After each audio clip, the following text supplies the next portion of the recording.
Bir seni bildim bileli, dileği burkmadan ha geri ha ileri, değmeden vurmalara sanki yegane niyeti. Bir seni bildim bileli, hisleri ve ötesi her bir geri ileri, burkma arzu ve niyeti olmadan bileği. Bir yalnızı sevdim dilemli, bir sevdim seni, değil mali ve öteberi, ne de değeri sadece pırlanta gideri.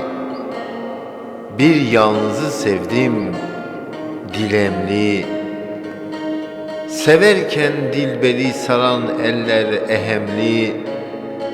Meğer sanar alem sanki katıksal beğeni, sana dilledim her oysa sevdayı dileği.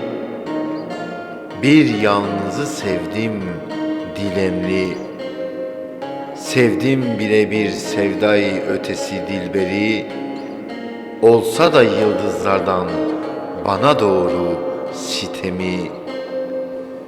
Bir bile dildare her zamane niyeti, bir sevdim yalnız her anı ya dilberi.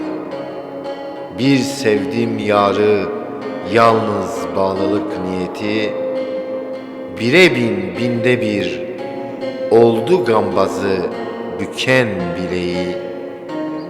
Sevdim hep yarı, zati bildim bileli, bir yalnızı sevdim yalnız dilemli.